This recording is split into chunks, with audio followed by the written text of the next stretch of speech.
জনগণ তাকেই ভোট দিবে যারা জনগণের জন্য কাজ করবে, তাই তো?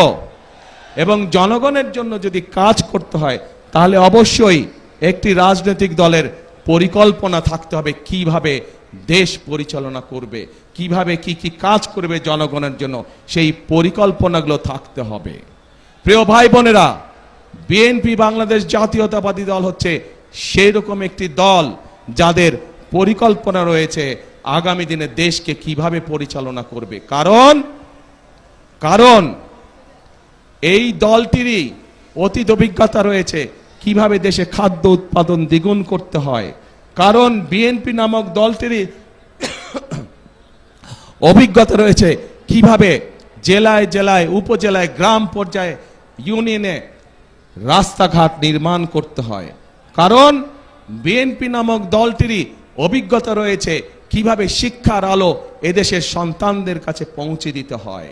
কারণ বিএনপি নামক দলটিরই অভিজ্ঞতা রয়েছে কিভাবে বাংলাদেশের মানুষকে নিরাপদ রাখতে হয়, আইন শৃঙ্খলা পরিস্থিতিকে কঠোর হাতে নিয়ন্ত্রণ করতে হয়। কারণ বিএনপি নামক দলটিরই অভিজ্ঞতা রয়েছে কিভাবে দুর্নীতির লাগাম টেনে ধরতে হয়। প্রিয় ভাই বোনেরা, আপনারা নিশ্চয়ই পত্র পত্রিকায় দেখেছেন এই মুহূর্তে একটি রাজনৈতিক দল যেই স্বৈরাচার পালিয়ে গিয়েছে সেই স্বৈরাচারের মুখের ভাষা ব্যবহার করছে বিএনপির বিরুদ্ধে।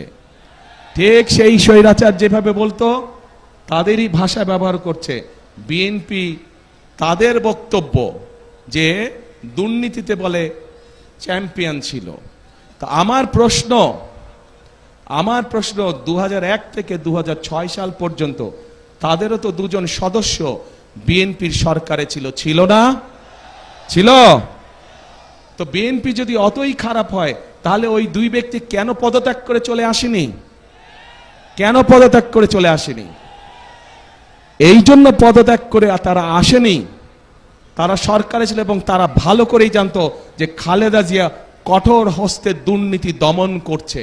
এবং যেই দলটি এখন এই কথা বলছে তাদের যেই দুই সদস্য বিএনপি সরকারের অংশ ছিল তারা ভালো করেই জানতেন যে খালেদা জিয়া দুর্নীতিকে প্রশ্রয় দেয় না। এবং সব ধরনের আন্তর্জাতিক পরিসংখ্যান বলে খালেদা জিয়ার সময় যে স্বৈরাচার পালিয়ে গেছে তার সময় দেশ দুর্নীতিতে নিম্ন গতিতে ছিল। এবং খালেদা জিয়া যখন 2001 সালে দেশ পরিচালনার দায়িত্ব পায় তখন ধীরে ধীরে বাংলাদেশ দুর্নীতির করাল গ্রাস থেকে বের হতে শুরু করলো। এবং যেই দল এই কথা বিএনপিকে এইভাবে দোষারোপ করে তাদের দুই সদস্যের প্রথম দিন থেকে শেষ দিন পর্যন্ত সরকারে থাকাই প্রমাণ করে যে নিজেরাই নিজেদের মানুষ সম্পর্কে কত বড় মিথ্যে কথা তারা বলছে।